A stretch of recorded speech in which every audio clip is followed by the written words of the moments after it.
Someone made a video calling me the most delusional mother on TikTok, and there are people in the comments suggesting CPS should be called on me. He did not contact me. He did not ask for my perspective.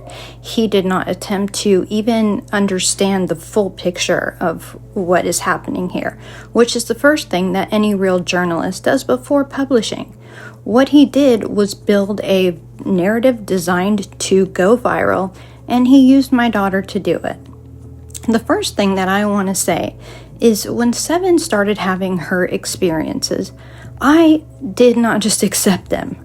I had her evaluated by a licensed therapist, and that therapist in Utah, after working with her, said, she looked me in the eyes and said, "Everything is fine. Your daughter is perfectly normal. Trust what she's saying and let her explore this." That is where this story begins. Not with a parent who ignored warning signs, with a parent who followed every responsible stop and was told that her daughter was healthy, okay? And let me address the specific claim that Sevyn is memorizing an 8-minute TikTok script while wearing a blindfold channeling. I want you to sit with that for just a second.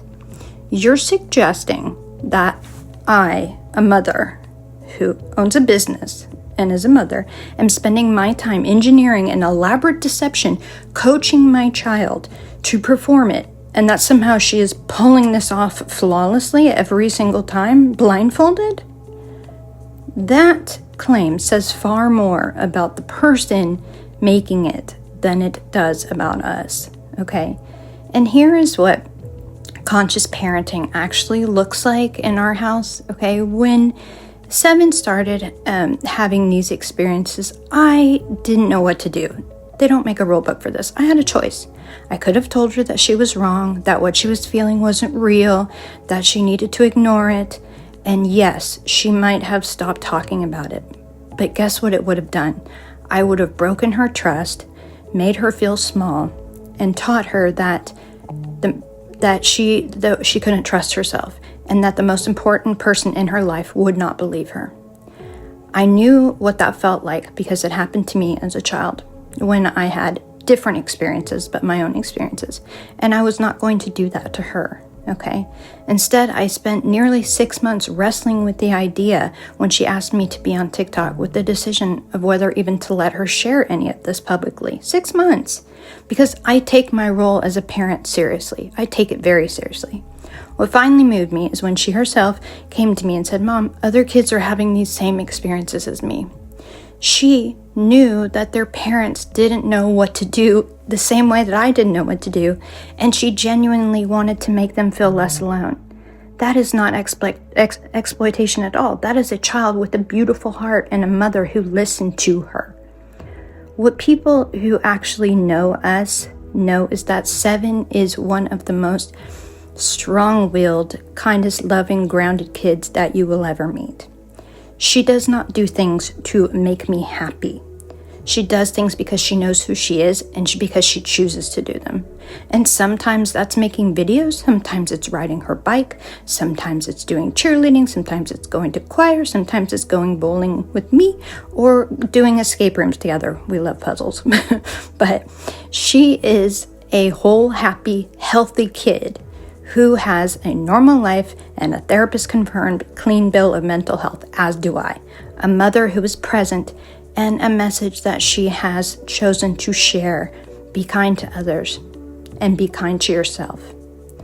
Calling these kinds of experiences mental illness and psychosis is not a neutral statement. It is gaslighting, and it is the exact reason that millions of people who have had anomalous experiences, from near-death experiences to past life experience or past life memories to contact phenomena, have stayed silent for so long, for decades, out of fear and shame of people doing stuff like this.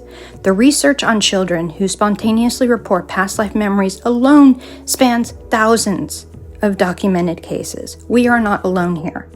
Across multiple cultures, and it's been studied at institutions like the University of Virginia, Harvard, for over 60 years. This is not fringe. This is it is understudied and underfunded, but it is not fringe. And I'm not asking you to believe everything I'm saying, right? Have your own discernment here.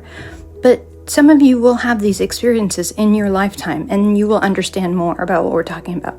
And some of you won't, and both are completely valid.